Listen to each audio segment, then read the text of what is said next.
सबैजनालाई जय मसीह। आज म तपाईहरुको बीचमा मत्तीको पुस्तक 7 अध्यायको 24, 25, 26 र 27 पद म कुराकानी गर्न गइराखेको छु। मत्ती 7 अध्यायको 24 मा लेखेको छ, यसकारण जसले मेरा यी वचन सुन्छन् र पालन गर्छ, म एकजना बुद्धिमान मानिससँग त्यसको तुलना गर्दछु, जसले आफ्नो घर चट्टानमाथि बनायो अनि पानी पर्यो, बाढी आयो अनि हुरी चल्यो र त्यस घरमाथि बजारियो, र पनि त्यो घर ढलेन, किनकि त्यो चट्टानमाथि बसालिएको थियो। जसले मेरा यी वचन सुनेर पनि पालन गर्दैन, त्यसको तुलना एउटा मूर्ख मानिससँग गरिन्छ, जसले आफ्नो घर बालुवामाथि बनायो, पानी पर्यो, बाढी आयो अनि हुरी चल्यो र त्यस घरमाथि बजारियो, र त्यो घर ढल्यो अनि त्यसको ठूलो विनाश भयो। येशू प्रभुको शिक्षा सुन्न आउनेहरू, येशू प्रभुको वचन सुन्न आउनेहरू जो येशूलाई पछ्याइरहेका थिए, ती आएका मानिसहरूलाई येशू प्रभुले दुईटा समूहमा विभाजित गर्नुभएको छ। अनि त्यो दुईटा समूहमा पर्ने मानिसहरू चाहिँ, एउटा समूहमा पर्ने मानिसहरू चाहिँ येशूले दिनुभएको वचन सुन्छ, त्यसलाई बुझ्छ अनि त्यस शिक्षा र त्यो सिकाएको ज्ञान र त्यो सन्देश अनुसार आफ्नो जीवनमा पालना गरेको हुन्छ, आफ्नो जीवनमा त्यो सन्देश अनुसारको जीवन चलाएको हुन्छ र उसको व्यवहारमा परिवर्तन ल्याएको हुन्छ।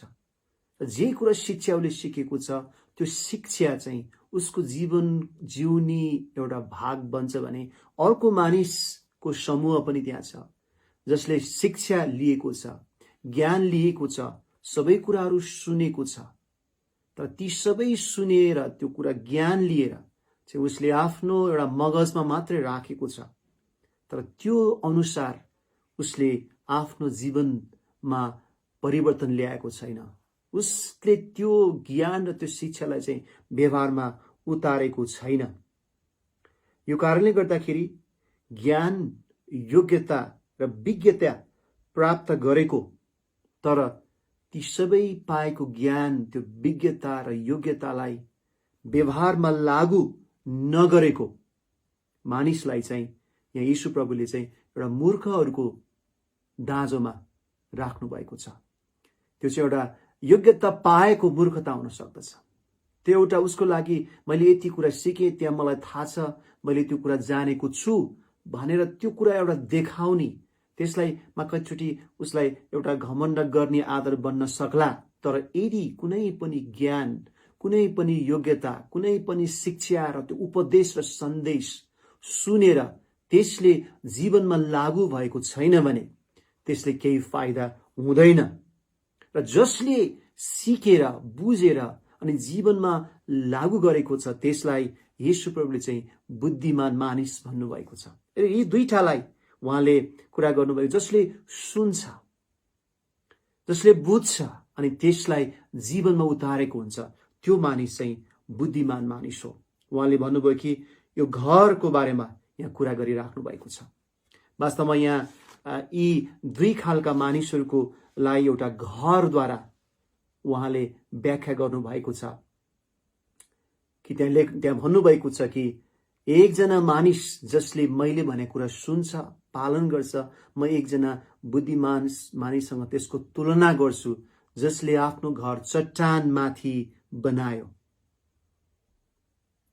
अनि त्यो जब चट्टानमाथि बनाए गर्छ, अझ लुकाको पुस्तकमा लेखेको छ कि उसले गहिरो जग खनेको छ, गहिरो जग अनि चट्टानमाथि स्थापित उसले गरेको छ। अनि यी दुई प्रकारका मानिस, दुई प्रकारको घरको निर्माण छ। अनि जब घर बनायो अनि के भयो भनेपछि पछि त्यो घरमा ले सामना गरेको हावाहरू, आँधी, हुरी, बतास, पानीहरू पर्यो, बाढीहरू आयो अनि त्यो घरमा ठोकियो। अनि जसले त्यो घर चट्टानमाथि होइन, बालुवामाथि, जसले गहिरो जग खनेर होइन तर जमिनमाथि नै ठाडो बनाएको थियो, त्यो घर ढल्यो र त्यो घर ठुलो विनाश भयो। अनि यी दुई प्रकारका मानिसहरूमा कति कुराहरू समानता छ, कति कुराहरू चाहिँ हामी फरक पाउँदछौँ। के कुरा समानता छ त भन्दाखेरि हामी देख्दछौँ यी दुवै प्रकारका मानिसहरूले एउटा घर बनाउने इच्छा गरेका छन्। उनीहरूको एउटा घर बनाउने सपना छ, कुनै कार्य सुरु गर्न चाहन्छन्, दुवैले घर बनाउने इच्छा गरेका छन्। दोस्रो उनीहरूमा समानता के छ भन्दा उनीहरूले पाएको ज्ञान, उनीहरूले प्राप्त गरेको शिक्षा, उनीहरूले प्राप्त गरेका ती सन्देशमा पनि बराबरी मौका र अवसर त्यहाँ पाएका छन्। तेस्रो कुरा समानता के छ भने उनीहरूले प्रयोग गर्ने, विशेष गरी त्यो घर जो देखिने गरी बनाएको घरको जुन रूप, त्यो घरमा प्रयोग गरेका सरसामानहरूमा पनि, सामग्रीहरूमा पनि समानता हामी पाउँदछौँ। अर्को समानता के छ भने ती दुईटै घरले उस्तै खालको प्राकृतिक विपत्तिहरूको सामना गरेको छ। एउटा घरमा बढी, अर्को घरमा कम होइन। दुवै घरले सामना गरेका पानी, त्यो हुरी बतास, त्यो बाढी सामना गरिराखेको छ। तर पनि यहाँनिर यो दुई घर बनाउनेमा उहाँले मूर्खको घर र बुद्धिमान मानिसको घरको रूपमा भन्नुभएको छ। त्यसमा फरक के छ त? त्यहाँ फरक, त्यो दुईटै घर निर्माणमा फरक कुरा छ। जुन बुद्धिमान र मूर्खको बीचमा यो फरक कुराले छुट्याएको छ। फरक के छ भने त्यो जगमा प्रयोग भएको सामग्री फरक छ। बुद्धिमान मानिसले जगमा प्रयोग गरेको सामान चट्टान छ भने मूर्ख मानिसले जगमा प्रयोग गरेको सामान बालुवा छ। चट्टानमा घर बनाउन, चट्टानलाई खोपेर, चट्टानलाई एउटा ढाँचा तयार पारेर बनाउनलाई धेरै परिश्रम चाहिन्छ, धैर्यता चाहिन्छ, त्यसमा लगानी पनि चाहिन्छ भने बालुवामा सुरु गर्न सजिलो हुन सक्दछ। दोस्रो फरक के छ भने त्यो जगको गहिराई फरक छ। एउटा घरको जगको गहिराई धेरै तलसम्म छ भने अर्को जगको गहिराई तलसम्म छैन, तर त्यो चाहिँ जमिनबाट नै खडा गरिराखेको छ। यो कारणले गर्दाखेरि यी दुईटा बुद्धिमान मानिसको घर र मूर्ख मानिसको घरमा फरक चाहिँ जगको काम, जगमा प्रयोग भएको सामग्रीले फरक पारेको छ। जग किन महत्त्वपूर्ण छ त? एउटा कुनै घर निर्माणको लागि जग किन महत्त्वपूर्ण छ? एउटा कुरा हामी देख्दछौँ, जग खन्ने बेलामा देखिन्छ, तर जब घर निर्माण भइसक्छ त्यसपछि जग देखिँदैन। अनि एउटा सुन्दर घर, राम्रो घर देखिने कुराले मात्र होइन, तर नदेखिने जग कति गहिराइमा खनेको छ त्यसले त्यो घरको सुन्दरता देखाएको हुन्छ, त्यो घरको एउटा दिगोपन देखाइराखेको हुन्छ। हामी विचार गर्न सक्दछौँ त्यो घर, त्यो जग, जब त्यो जग गहिराइमा पुगेको छैन भने त्यो घर नाश हुन सक्दछ। अनि जगको काम धेरै महत्त्वपूर्ण छ। अनि त्यो जग निर्माणमा विशेष ध्यान पुर्याउनु पर्ने हुन्छ, किनकि मैले भने जगको कुरा देखिँदैन। र आज यो घरको कुरा जुन त्यहाँ आएको छ, त्यो घरको रूपमा आज हामी थुप्रै हाम्रो जीवनमा हामीले त्यो घरसँग एउटा दाँजेर थुप्रै कुराहरू हामी त्यसबाट सिक्न सक्छौँ। वास्तवमा घरको निर्माण हामीहरू सबैजना पनि केही न केही कुराको निर्माणमा हामीहरू लागिराखेका हुन्छौँ। हामीहरू सबैको आफ्नो जीवन पनि एउटा निर्माण भइराखेको हुन्छ। हाम्रो जीवन पनि बलियो स्थायित्व र बुद्धिमान साथ त्यो स्थापित हुनको लागि हाम्रो जीवनको जग महत्त्वपूर्ण छ। त्यसै गरेर हाम्रो परिवारको जग पनि महत्त्वपूर्ण छ। एउटा वैवाहिक सम्बन्ध, एउटा वैवाहिक जीवनको को लागि पनि त्यो विवाहको घर बलियो हुनको लागि त्यसको जग महत्त्वपूर्ण छ। एउटा व्यक्तिको पारिवारिक सम्बन्ध र परिवार बलियो हुनको लागि पनि त्यो परिवारको जग महत्त्वपूर्ण छ। अर्को एउटा व्यक्तिले कुनै परियोजना सुरु गर्दैछ, कुनै एउटा कम्पनी सुरु गर्दैछ, कुनै एउटा बिजनेस सुरु गर्दैछ, कुनै एउटा सेवाकाई गर्ने कुनै संस्थाहरू सुरु गर्दैछ भने पनि त्यो संस्था, त्यो कामको सुरुवातको लागि, त्यो निर्माणको लागि, दिगो हुनको लागि, त्यसले प्रतिफल दिनको लागि, त्यो बीचमा गएर नटुङ्गिने, बीचमा गएर नभत्किने बन्नको लागि त्यसको जग महत्त्वपूर्ण छ। अनि असल जग बिना त्यो सुरु गरेको कामहरू त्यो बीचमा गएर टुङ्गिन सक्छ। उसो भए असल जग के हो त? हामी कुन चिजलाई चाहिँ असल जग भन्न सक्दछौँ? वास्तवमा दुई प्रकारले मानिसहरूले आफ्नो घरको जगहरू निर्माण गरेका हुन्छन्। र मैले अघि भने जगको काम देखिँदैन, तर त्यो नदेखिने संसारमा त्यो व्यक्ति कति इमान्दार छ, नदेखिने काममा ऊ कति धेरै खटेको छ, कति धेरै त्यसमा ऊ लागि परेको छ, त्यसले देखिने कुराको सफलता निकोल गर्दछ। आज धेरै मानिसहरू मानिसको नजरमा मात्रै, देखिने ठाउँमा मात्रै मान्छे जवाबदेही बन्न चाहिराखेका हुन्छन्। वास्तवमा हामी मानिसहरूलाई कति समय देख्छौँ त? विचार गरौँ न।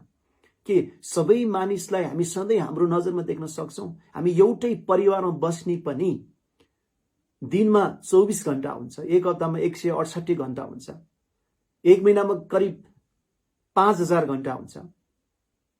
त्यो हर समय उसको जीवनशैली, उसले गरेका गतिविधिहरू, उसको मनमा आएका ती सोचाइहरू, उसको मूल्य मान्यताहरू सबै मानिसलाई थाहा हुँदैन। तर ती नदेखिने जीवनशैलीहरूमा ऊ कसरी जीवन जिउँदैछ? यदि त्यो नदेखिने जीवन जिउने तरिकामा ऊ चाहिँ गलत कुराहरूमा लत पुगेको छ, यदि त्यो गलत किसिमका सम्बन्धहरूमा ऊ गाँसिएको छ र कतिवटा कुराहरूमा उसले चाहिँ एक प्रकारले लुकीछिपी गलत प्रकारले जीवन जिएको छ भने एक दिन जुन जीवन हामी देख्छौँ त्यो जीवन भत्किन सक्छ। सानो एउटा झारको टुसा जस्तै गरेर गलत खालका एउटा सम्बन्धहरू, गलत खालका त्यो चरित्रहरू, गलत खालका स्वभावहरू मान्छेको जीवनमा देखिन सक्दछ। त्यसलाई समयमै, त्यसलाई ठिक समयमै त्यसलाई हटाएन भने, ठिक समयमै त्यसलाई चाहिँ उखालेर फ्यालेन भने त्यो पछि गएर सम्हाल्नै नसक्ने ठुलो जङ्गल बन्न सक्छ। यो कारणले गर्दाखेरि असल जग निर्माणमा धेरै महत्त्वपूर्ण भूमिका भएको हुन्छ। र असल जगको निर्माण भन्दै गर्दा हामी विचार गर्न सक्छौँ कि यो चाहिँ एउटा व्यक्तिको मूल्य र मान्यता हो। त्यो व्यक्तिको जीवन, उसको जीवनमा गर्ने गतिविधि, उसले जीवन गर्ने सञ्चालन के आज परमेश्वरको वचनको सिद्धान्त, परमेश्वरको वचनको शिक्षा, परमेश्वरको वचनले तोकेको मापदण्डमा निर्माण भएको छ कि त्यो निर्माण हुँदै गरेको काम, निर्माण हुँदै गरेको, सुरु गर्दै गरेको जुन परियोजना, त्यो घर चाहिँ एक किसिमको क्षणिक फाइदाको लागि, क्षणिक सजिलोको लागि, कुनै पनि सर्टकट बाटोहरू प्रयोग गरेर अनुचित लाभको ढाँट र लुकीछिपीबाट यदि त्यो अगाडि बढेको छ भने त्यो घर राम्रै देखाला सुरुमा, तर अन्तमा त्यो घर भत्किन सक्दछ। यो कारणले गर्दाखेरि एउटा व्यक्तिले जीवन जिउँदै गर्दाखेरि स्पष्ट मूल्य र मान्यतामा स्थापित भएको काम, स्थापित भएको परियोजना, सही किसिमको सिद्धान्तमा अडिग भएर निर्माण गरेको जीवनले चाहिँ थुप्रै किसिमका झरीहरू, ती किसिमका जीवनमा आउने समस्याहरू र आदिहरूलाई पनि सामना गर्न सक्छ। सही किसिमको मूल्य मान्यता बिना यदि कसैले सफलतै प्राप्त गरे तापनि, यदि त्यो सही मूल्य मान्यता बिना एक किसिमले त्यो एउटा बनावटी कुनै कुरा निर्माण भएको छ भने त्यसको अन्त्य हुन सक्छ। सही किसिमको जगको लागि सही किसिमको मूल्य र मान्यता आवश्यकता छ। के हो त सही किसिमको मूल्य मान्यता? हामी देख्दछौँ इमान्दारिता, पारदर्शिता, सत्यता, परिश्रम, लगनशीलता, अनुशासन, पवित्रता अनि परमेश्वर र मानिसहरूप्रतिको जवाबदारीता र यी कुराहरूलाई जहिले पनि साक्षी राखेर यदि एउटा व्यक्तिले आफ्नो जीवन निर्माण गर्दै जान्छ भने त्यो जीवन सधैँ दिगो हुन सक्छ। त्यो जीवन कुनै पनि समयमा कहिले पनि त्यो टुट्दैन, त्यो एउटा समयमा आएर त्यो अधुरो बन्दैन, किनभने उसको जीवन सत्यतामा स्थापित भएको छ, उसको जीवन इमान्दारितामा स्थापित भएको छ, उसको जीवन पवित्रतामा स्थापित भएको छ। तर अर्को किसिमको पनि घर निर्माण भएको हुनसक्छ, अर्को किसिमले पनि कुनै सम्बन्ध स्थापित भएको हुनसक्छ, अर्को किसिमले पनि कुनै एउटा परियोजना सुरु भएको हुनसक्छ। त्यहाँ चाहिँ थुप्रै कुराहरूमा सुरुमा नै एक किसिमको अपारदर्शिता हुन सक्दछ। सुरुमा नै त्यसलाई चाहिँ एउटा झुटमा स्थापित हुन सक्दछ। थुप्रै कुराहरू लुकीछिपी नराम्रा कुराहरू मान्छेहरूलाई झुक्क्याएर त्यो कुराहरू त्यहाँ गरिराखेको हुन सक्दछ। र त्यस्तो किसिमको जीवनशैली, त्यस्तो किसिमको गलत किसिमका स्वभाव र आचरणमा स्थापित भएको घर चाहिँ अन्त्य हुन सक्दछ। र हामीलाई थाहा छ यी हुरीहरू, यी पानीहरू, यी बाढीहरू, यी बतासहरू यो भनेको जीवनमा आइपर्ने समस्याहरू, जीवनमा आइपर्ने त्यस्ता सङ्घर्षहरू, त्यो किसिमका हामीलाई सामना गर्नुपर्ने ती अप्ठ्यारा परिस्थितिहरू हाम्रो जीवनमा आउँछन्। कुनै पनि जीवन जब हामी अगाडि बढ्छौँ हामीले नसोचेका त्यस्ता विपत्तिहरू, त्यस्ता किसिमको क्राइसिसहरू हामीले सामना गर्नै पर्छ।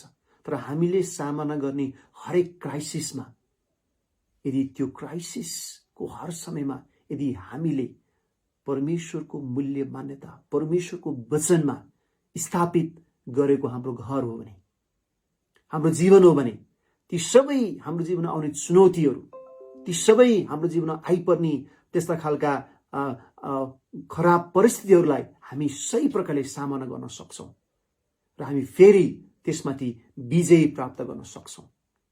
तर यदि मूल्य र मान्यता र सही किसिमको सिद्धान्त, सही किसिमको एउटा अनुशासित र लगनशीलता र सही किसिमको व्यवहार बिना नै यदि कुनै सम्बन्ध र कुनै कार्य अगाडि बढ्छ भने त्यो कुनै समयमा आएर जीवनमा सानातिना अप्ठ्याराहरू, सानोतिना एउटा किसिमको अविश्वासहरू, सानोतिनो आउने मनमुटापहरू र सानोतिना परिस्थितिलाई नै त्यो घरलाई ढाल्दिन सक्छ, त्यसको अन्त्य हुन सक्छ।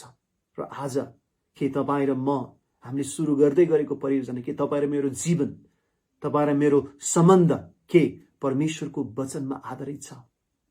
के परमेश्वरको शिक्षामा आधारित छ? के परमेश्वरले देखाउनु भएको बाटोमा त्यो आधारित छ? के त्यो सच्चा प्रेममा त्यो आधारित छ? के त्यो चाहिँ नुन जस्तै बन्ने, धेरै मानिसको लागि स्वाद बन्ने, त्यो ज्योति जस्तै चम्कने, के त्यसमा आधारित छ? त्यहाँ वचन लेखिएको छ कि फराकिलो ढोकाबाट होइन, साङ्ग्रो ढोकाबाट पस, किनकि साङ्ग्रो ढोकामा थुप्रै कुराहरू होस गर्नुपर्ने हुन्छ, थुप्रै कुराहरूमा त्यसमा चाहिँ ध्यान दिनुपर्ने हुन्छ। अनि थोरै मानिसहरू मात्रै साङ्ग्रो ढोकाबाट पस्छन्। फराकिलो बाटो सबैलाई मनपर्छ, किनभने त्यहाँ स्वतन्त्रता छ, त्यहाँ सजिलो छ, जे गर्दा नि हुन्छ। अनि कतिचोटि हामीलाई यो वास्तवमा परमेश्वरले एउटा हामीलाई हाम्रो सँगसँगै परिवार, मानिसहरू एकअर्का सँगै ल्याउनुहुन्छ। यसको पनि खास अर्थ र उद्देश्य छ, किनभने कतिचोटि एकअर्काबाट हामी सच्चिन सक्छौँ, एकअर्काबाट नै हामी सही प्रकारले सही खालको फिडब्याक लिएर एकअर्काको कारणले गर्दाखेरि हामीलाई सही ट्र्याकमा हिँड्नलाई, सही प्रकारले अगाडि बढ्नलाई सरसल्लाह मिल्छ। तर कति मानिसहरूलाई कसैले सोधेको, कसैसँग जवाफदेही भएको, कसैको निम्ति सबै कुराको विवरण दिन त्यो मन पर्दैन, किनभने स्वतन्त्रता मान्छेलाई मनपर्छ। तर स्वतन्त्रता नै भोलि गएर गलत गर्ने स्वतन्त्रता पनि बन्न सक्छ। त्यसको लागि हामी हर समयहरूमा सोच्न पर्ने, त्यसमा हामी ध्यान दिनुपर्ने, त्यसमा होसियारी बन्न पर्ने जुन कुरालाई चाहिँ हामी देख्दछौँ कि एउटा साङ्ग्रो बाटोबाट हिँड्दै गरेको व्यक्ति, किनभने साङ्ग्रो बाटोमा हिँड्ने मानिसहरू कम हुन्छन्, तर त्यो साङ्ग्रो बाटोमा हिँड्ने मानिसहरू चाहिँ जीवनमा पुग्छन्, उसको गन्तव्य चाहिँ जहिले पनि जीवन हुन्छ। तर जो चाहिँ फराकिलो, एक प्रकार कुनै होस, कुनै वास्ता बिना एक किसिमको लापरवाहीमा जिएका हुन्छन्, ती मानिसहरूको अन्त्य चाहिँ विनाशमा पुग्छ। कि आज तपाईँ र म हाम्रो जीवनको जग तपाईँ र म कसरी स्थापित गरिराखेका छौँ? आज तपाईँ र मेरो ती क्रियाकलापहरू, ती समयहरू, ती गतिविधिहरू जो मान्छेको नजरमा देखिँदैन, त्यहाँ नजर लाउने परमेश्वर हुनुहुन्छ। मान्छेको नजरले नदेखिँदा परमेश्वरको नजरलाई जसले आत्मसात गर्छ, परमेश्वरको नजरलाई जसले होसमा राखेर उहाँको नजरमा विश्वासयोग्य बन्छ, उहाँको नजरमा जवाबदेही बन्छ भने त्यो जीवन कहिले पनि बीचमा अन्त्य हुनु पर्दैन।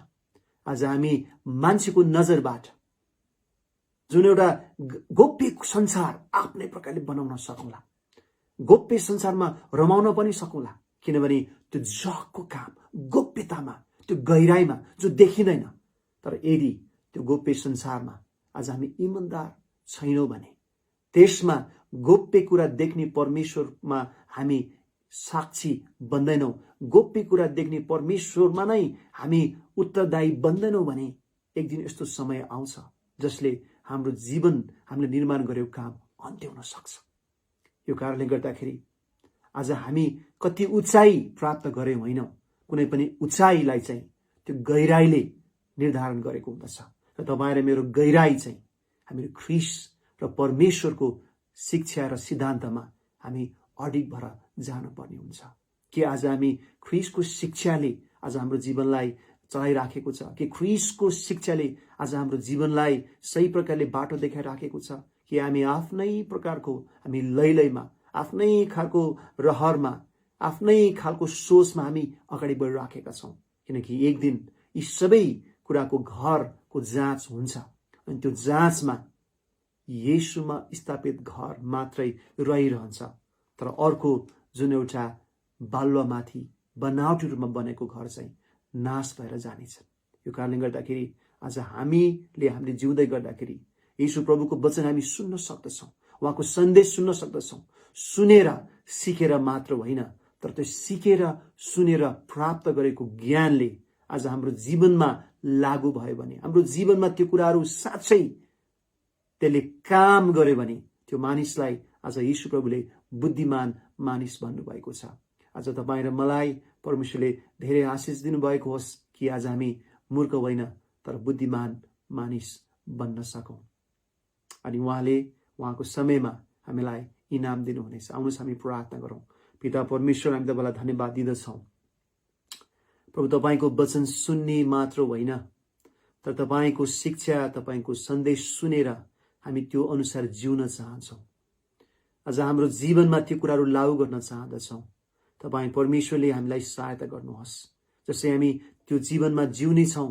प्रभु, हामी सुन्ने होइन तर जिउने बन्न चाहन्छौँ। परमेश्वर, आज हामीले के सिक्यौँ, कति कुरा थाहा छ भन्ने कुरा होइन, तर हामी आज यस कुरामा प्रमाणित गर्न चाहन्छौँ। आज कति कुरा हाम्रो जीवनमा लागू भएको छ, कुन कुरामा आज हामी जीवन जिएका छौँ। अनि परमेश्वर पिता, यसरी जिएको जीवनलाई तपाईँले बुद्धिमान मानिस भन्नुभएको छ, चट्टानमा स्थापित हाम्रो घर भन्नुभएको छ। प्रभु, आज हाम्रो पारिवारिक घरहरू, हाम्रो वैवाहिक सम्बन्धका घरहरू, हाम्रो सेवकाईहरू, हामीले सुरु गरेका कामहरू, हाम्रो परियोजनाहरू त्यो प्रभु दिगो बन्न सकेको, स्थायित्व हुन सकेको छ। किनभने तपाईँ परमेश्वरको माले सिकाउनु भएको सन्देश र मूल्य र मान्यतामा हामी जुन चाहन्छौँ। प्रभु, हामीलाई सहायता गर्नुहोस्। परमेश्वर पिता, तपाईँको प्रेम, पवित्र आत्माको संगति र सहभागिता अनि प्रभु येशू ख्रीष्टको अनुग्रह हामीहरूसँग आज भोलि सदा सर्वदा एकनाश भइरहोस्। येशूको नाउँमा आमेन। जय मसीह।